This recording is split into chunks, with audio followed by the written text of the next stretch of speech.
नमस्कार, स्वागत है आपका अंचल आंचल में। मैं हूं आपके साथ श्वेता शर्मा। चलिए शुरुआत सबसे अहम खबर के साथ, जहां मध्य प्रदेश के CM doctor Mohan Yadav Davos दौरे पर हैं। दावोस में वर्ल्ड इकोनॉमिक फोरम 2026 में सीएम डॉक्टर मोहन यादव शामिल होंगे। मध्य प्रदेश को निवेश और नवाचार के उभरते केंद्र के रूप में प्रस्तुत किया जा रहा है और इसी कड़ी में सीएम डॉक्टर यादव वैश्विक निवेशकों से संवाद करेंगे। हालांकि मध्य प्रदेश का दल पहले से ही दावोस में मौजूद है। देखिए रिपोर्ट। वर्ल्ड इकोनॉमिक फोरम 2026 के दौरान दावोस में मध्य प्रदेश को नवाचार, नवीकरणीय ऊर्जा, कृषि, खाद्य और टेक्नोलॉजी निवेश के एक उभरते केंद्र के रूप में प्रस्तुत किया जा रहा है। राज्य के वरिष्ठ अधिकारियों और वैश्विक कंपनियों के बीच महत्वपूर्ण बैठकें हो रही हैं। इसी क्रम में मुख्यमंत्री डॉक्टर मोहन यादव 20 जनवरी को दावोस पहुंचेंगे और राज्य के लिए निवेश, तकनीक और रोजगार से जुड़े अहम संवादों में भाग लेंगे। दावोस में मध्य प्रदेश के मुख्य सचिव औद्योगिक नीति एवं निवेश प्रोत्साहन ने एआई आधारित प्रोटीन नवाचार के क्षेत्र में अग्रणी कंपनी शीरू की सीईओ और संस्थापक डॉक्टर जैस्मीन ह्यूम से मुलाकात की। इस बैठक में उन्नत प्रोटीन नवाचार, कृषि आधारित इनपुट्स और अनुप्रयुक्त अनुसंधान पर विस्तार से चर्चा हुई। मुख्यमंत्री डॉक्टर मोहन यादव के 20 जनवरी को दावोस पहुंचने के बाद इन चर्चाओं को और गति मिलने की उम्मीद है। सीएम निवेशकों से सीधे संवाद कर मध्य प्रदेश को वैश्विक निवेश, नवाचार, स्वच्छ ऊर्जा और टेक्नोलॉजी के प्रमुख केंद्र के रूप में प्रस्तुत करेंगे। यह दौरा राज्य के लिए रोजगार, निवेश और दीर्घकालिक विकास की दिशा में बेहद महत्वपूर्ण माना जा रहा है। Bureau report, INH news, Bhopal.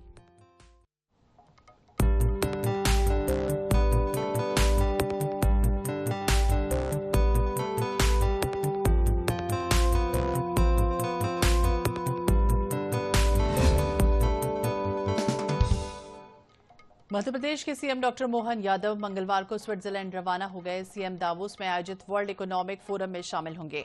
इस फोरम में दुनिया भर के उद्योगपति, निवेशक और वर्ल्ड लीडर मौजूद रहेंगे। CM sprint of dialogue theme के साथ नवीकरणीय ऊर्जा, विनिर्माण और खाद्य प्रसंस्करण जैसे क्षेत्रों पर निवेशकों से चर्चा करेंगे। इसके पहले सीएम ने स्वास्थ्य सेवा के क्षेत्र में जनजाति बहुल डिंडोरी जिले में नए कीर्तिमान को स्थापित करने पर प्रसन्नता व्यक्त की। देखिए। दिल्ली के दौरे के दौरान मध्य प्रदेश के मुख्यमंत्री डॉक्टर मोहन यादव ने केंद्रीय मंत्रियों से मुलाकात की और प्रदेश की लंबित परियोजनाओं के बारे में चर्चा की।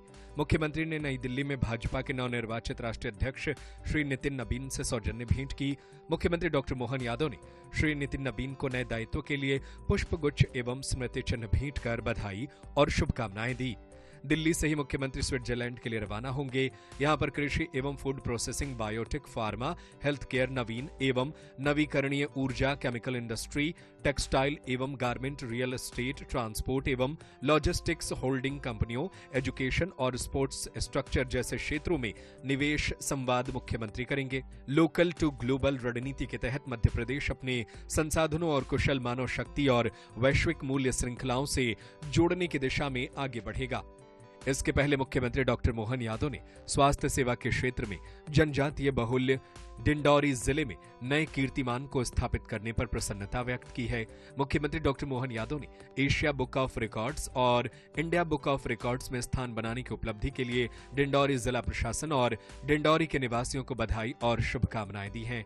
मुख्यमंत्री डॉक्टर यादव ने कहा कि डिंडौरी जिले ने बेटी बचाओ बेटी पढ़ाओ के अंतर्गत सुगढ़ टूरी आज स्वस्थ कल सशक्त अभियान के माध्यम से एक ही दिन में जनजातीय बाहुल्य क्षेत्र में 48,000 से अधिक बालिकाओं और महिलाओं का हीमोग्लोबिन परीक्षण कर एशिया बुक ऑफ रिकॉर्ड्स और इंडिया बुक ऑफ रिकॉर्ड्स में स्थान प्राप्त किया है। इस पहल ने प्रदेश को गौरवान्वित किया है। Bureau report, INH news, Bhopal. और छत्तीसगढ़ भाजपा के अब तक प्रभारी रहे नितिन नवीन भाजपा के नए राष्ट्रीय अध्यक्ष चुने गए। नितिन नवीन के अध्यक्ष बनने से छत्तीसगढ़ भाजपा में उत्साह का माहौल है, तो प्रदेश भाजपा कार्यालय कुशाभाऊ ठाकरे परिसर में मंत्री भी जश्न मनाने पहुंचे। इस दौरान मंत्रियों ने INH 24/7 से खास बातचीत की। कैबिनेट मंत्री श्याम बिहारी जायसवाल, राजेश अग्रवाल और लक्ष्मी राजवाड़े ने कहा कि नितिन नवीन के अध्यक्ष बनने से संगठन मजबूत होगा। पार्टी में युवाओं को लगातार अवसर मिल रहा है और आगे भी युवाओं को संगठन में अवसर मिलेगा। मंत्रियों से बातचीत की हमारे सहयोगी गौरव शर्मा ने। भारतीय जनता पार्टी के प्रदेश कार्यालय में उत्साह का वातावरण है। मंत्रीगणों को आप देख पा रहे, राजेश अग्रवाल जी भी हमारे साथ। राजेश अग्रवाल जी, कितने उत्साहित है नितिन नवीन जी अब अध्यक्ष बन गए? बहुत हम लोग के लिए खुशी, गर्व की बात है।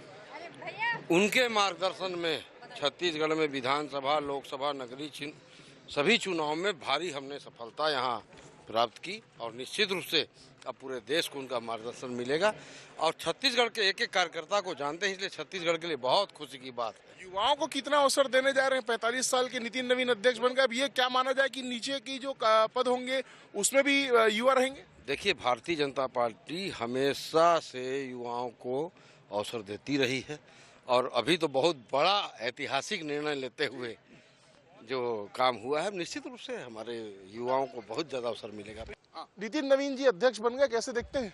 देखिए, हम सबों के लिए तो अपार खुशी है, खुशी का कोई ठिकाना नहीं है और हम सब लोग, पूरे छत्तीसगढ़ के लोग बड़े आनंदित हैं कि हमारे प्रभारी के रूप में जिनको हम लोगों ने बहुत नज़दीक से उनके साथ काम किया और उनके संगठनात्मक नेतृत्व के वजह से छत्तीसगढ़ में भारतीय जनता पार्टी की स्पष्ट बहुमत की सरकार आई और आज जब पूरे देश की जिम्मेदारी माननीय नितिन नवीन जी को मिली है तो हम लोग तो डबल ऊर्जा के साथ, डबल खुशी के साथ आनंद मना रहे हैं। छत्तीसगढ़ की माटी में ऐसा कुछ है कि भारतीय जनता पार्टी के लोगों को फलीभूत जरूर होता है, जो भी प्रभारी रहते हैं उनको बड़ा अवसर मिलता है।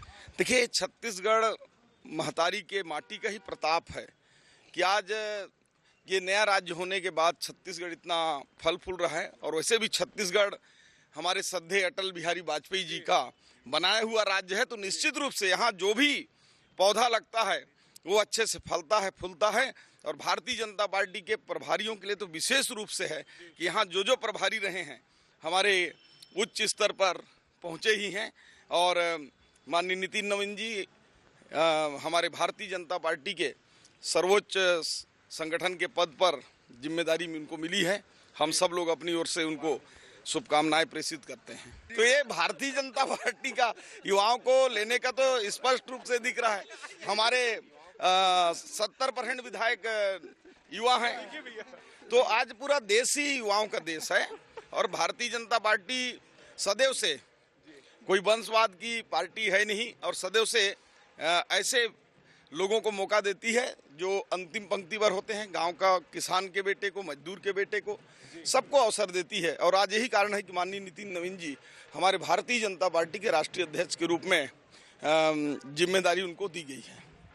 तो जिम्मेदारी दी गई और युवाओं को ही अवसर भारतीय जनता पार्टी देती है, इस बात को कहते हुए नजर आ रहे हैं श्याम बिहारी जायसवाल। लगातार ये देखने में भी आ रहा है कि युवाओं को बड़े पदों पर राष्ट्रीय स्तर पर महत्व दिया जा रहा है और इसी के प्रतिफल स्वरूप नितिन नवीन 45 वर्ष की आयु में भारतीय जनता पार्टी जो विश्व के सबसे बड़ी राजनीतिक दल है उसके अध्यक्ष के रूप में सामने आए हैं। कैमरामैन अरुण कुमार साहू के साथ गौरव शर्मा, IANS 24/7 रायपुर।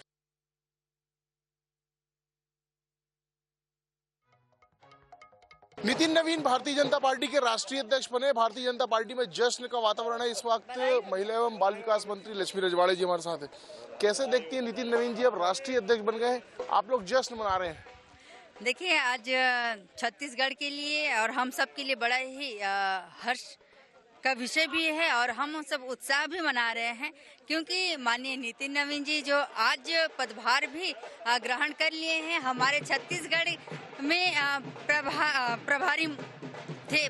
प्रभारी थे और उनके नेतृत्व में हम छत्तीसगढ़ को पुनः हासिल किए हैं, भारतीय जनता पार्टी की सरकार बनाए हैं। तो उनके नेतृत्व से ही समझ में आ जाता है कि वो आज उनके राष्ट्रीय अध्यक्ष बनने पे हमारा भारतीय जनता पार्टी का जो संगठन है वो और ज़्यादा मजबूती मिलेगी। हमारे भारतीय जनता पार्टी को 45 वर्ष हुए हैं और 45 वर्ष का एक युवा आज देश का नेतृत्व करेगा तो कहीं ना कहीं हम सब के लिए गर्व का क्षण है और उनके नेतृत्व में हम सब काम करेंगे, हम सब के लिए गर्वान्वित महसूस हो रहा है। अगर इस बात को कहते हैं कि बिल्कुल युवाओं को अवसर मिल रहा है, उनकी नई सोच को देखा जा रहा है, उनके नई सोच पे सरकार हो चाहे संगठन हो काम करने के लिए जो एक नए तरीके से जो काम करने की जो है बड़ों से मार्गदर्शन और युवा सोच के साथ आगे बढ़ाने का जो काम चल रहा है तो निश्चित तौर पर भारतीय जनता पार्टी पे ये काम किया जा रहा है। नहीं, युवा लोगों को भी समय मौका मिलेगा और हमारा संगठन, हमारा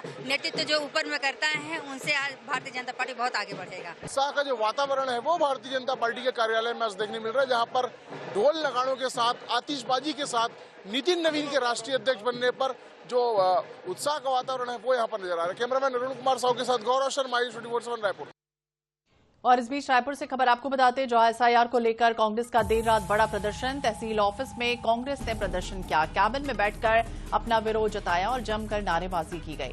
कांग्रेस नेताओं को उठाकर सेंट्रल जेल ले गई। इसके बाद पुलिस देर रात सेंट्रल जेल पहुंचे पीसीसी चीफ दीपक बैज। तो अहम खबर आपको बता दें, जहां एसआईआर में गड़बड़ी का आरोप लगाते हुए कांग्रेस के कार्यकर्ता तहसील कार्यालय में प्रदर्शन करते हुए नजर आए हैं। इस दौरान कार्यकर्ता तहसीलदार के कैबिन के सामने बैठकर जमकर नारेबाजी करते रहे। हालांकि उन्हें समझाइश देते रही पुलिस, लेकिन इसके बाद भी वो नहीं माने। इसके बाद गिरफ्तार उन्हें किया गया, सेंट्रल जेल ले जाया गया। करीब रात 10 बजे का यह पूरा मामला बताया गया। तो कांग्रेस लगातार आरोप लगा रही है कि बीजेपी के कहने पर लोगों के नाम काटे जा रहे हैं और उनके आवेदन स्वीकार नहीं किए जा रहे।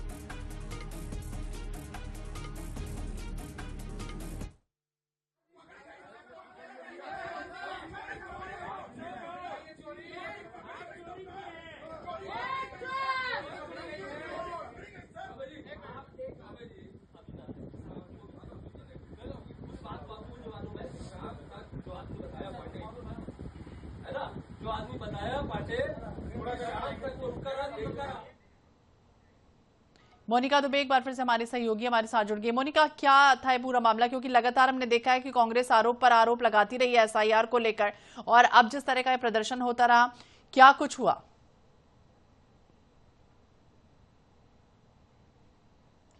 बिल्कुल, देखिए एसआईआर को लेकर कांग्रेस लगातार प्रदर्शन कर रही है, लगातार आंदोलन कर रही है और तमाम सवाल जो है वो सत्ता पक्ष से लगातार पूछ रही है।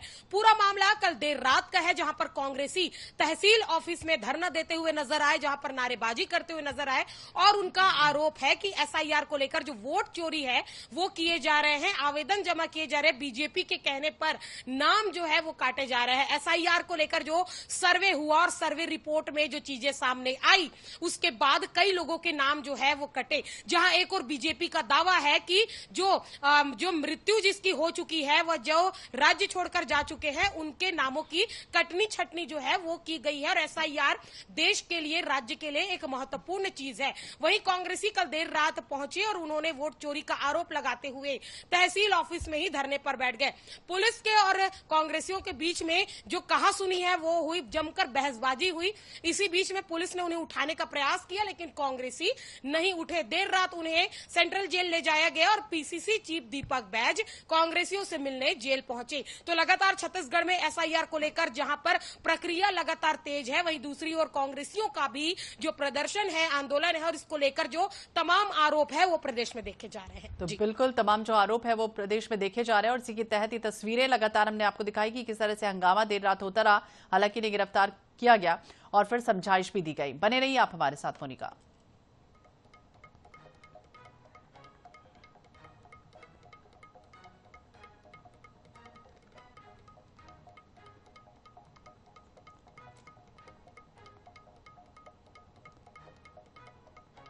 तो एसआईआर को लेकर लगातार आरोप पे आरोप कांग्रेस लगाती रही और यही वजह है कि तस्वीरें देखिए सामने आई, जब देर रात किस तरह से यहां पर प्रदर्शन किया गया। तहसीलदार के कार्यालय के सामने बैठकर प्रदर्शन किया गया। हालांकि इसके बाद कांग्रेसियों को गिरफ्तार भी किया गया, समझाइश दी गई, लेकिन कांग्रेसी कार्यकर्ता नहीं माने तो फिर इन्हें गिरफ्तार कर सेंट्रल जेल ले जाया गया। चलिए बात रायपुर से एक अहम खबर की, क्योंकि साई कैबिनेट की आज बैठक होनी है। मुख्यमंत्री विष्णुदेव साई की अध्यक्षता में बैठक होगी। सुबह 10:30 बजे मंत्रालय में कैबिनेट की बैठक होने जा रही है। रायपुर कमिश्नरी प्रस्ताव पर मोहर लग सकती है। राज्यपाल के भाषण के प्रारूप को मंजूरी दी जाएगी। वहीं धान खरीदी की समीक्षा करेंगे सीएम और अन्य विभागों के प्रस्ताव पर भी चर्चा संभावित है। तो 10:30 बजे कैबिनेट की बैठक होने जा रही, जिसमें सबसे अहम रहने वाली है कि रायपुर पुलिस कमिश्नर के क्षेत्र में विस्तार करने से संबंधित है। कई ऐसे हिस्से हैं नवा रायपुर ग्रामीण के, जहां पुलिस कमिश्नर के एरिया में शामिल कर उसे मजबूत बनाने की योजना तैयार होनी है और सरकार ने भी इस प्रस्ताव पर बाकायदा सहमति व्यक्त की है। और अब ये माना जा रहा है कि इस बैठक में प्रस्ताव को पारित भी कर दिया जाएगा। लगातार हमारी सहयोगी मोनिका दुबे हमारे साथ ज्यादा जानकारी के लिए जुड़ी हुई हैं। मोनिका, देखिए अगर पुलिस कमिश्नर प्रणाली लागू होती है तो कहीं ना कहीं कई ऐसे क्षेत्र हैं जहां पर कानून व्यवस्था को लेकर हम कह सकते हैं कि सारी चीजें जो है वो बेहतर हो जाएंगी। तो आज कैबिनेट की बैठक में क्या कुछ होगा?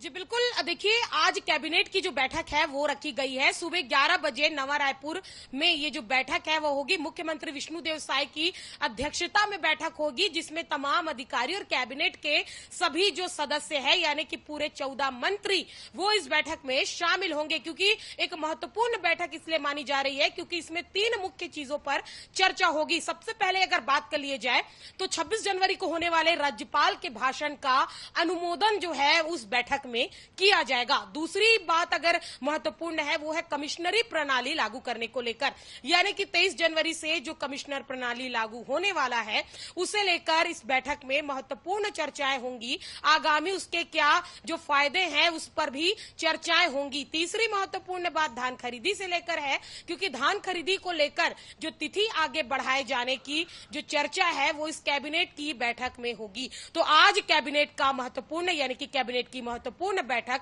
आहूत की गई है। मुख्यमंत्री साय की अध्यक्षता में सभी मंत्री और विभागीय अधिकारी शामिल होंगे। धान खरीदी कमिश्नरी प्रणाली के साथ साथ 26 जनवरी को होने वाले राज्यपाल के भाषण का अनुमोदन इस बैठक में किया जाएगा। अनुमोदन होगा। मोनिका में बता रही कि क्या कुछ होगा और बेहतर पुलिसिंग की कार्यक्षमता और निगरानी में सुधार भी आने वाले समय में हो सकता है, ऐसी उम्मीद की जा सकती है। बहुत बहुत शुक्रिया मोनिका तमाम जानकारी के लिए और बातचीत के लिए। और चर्चित डीएसपी कल्पना वर्मा मामले में नया मूड सामने आ चुका है। कारोबारी के साथ नक्सल ऑपरेशन से जुड़े संवेदनशील इनपुट साझा किए जाने के कथित चैट सोशल मीडिया पर वायरल होने से प्रशासनिक और पुलिस महकमे में अब हलचल मच गई है। वायरल चैट्स में नक्सल विरोधी अभियानों से संबंधित गोपनीय जानकारी साझा करने का दावा है। मामले की गंभीरता को ध्यान में रखते हुए अधिकारियों ने जांच कर अपनी रिपोर्ट गृह विभाग को सौंप दी है। डीएसपी कल्पना वर्मा पूर्व में भी सुर्खियों में रही हैं। वर्ष 2021 में महासमुंद में पदस्थापना के दौरान उनकी पहचान कारोबारी दीपक टंडन से हुई, जो बाद में निजी संबंधों में बदल गई। दीपक टंडन ने अक्टूबर में रायपुर के खमारडी थाने में नगद, गाड़ी, ज्वेलरी न लौटाने की शिकायत दर्ज कराई। शुरुआती पुलिस कार्रवाई पर सवाल उठने के बाद मामला सार्वजनिक हुआ। डीएसपी कल्पना वर्मा से जुड़ा पूरा मामला है और पुलिस कार्रवाई पर जिस तरह से सवाल उठे, सोशल मीडिया पर अब कथित चैट्स इस समय चर्चा में है। महासमुंद पोस्टिंग से जुड़ा पुराना मामला बताया जा रहा है। कारोबारी दीपक टंडन के गंभीर आरोप भी इस बाबत लगे।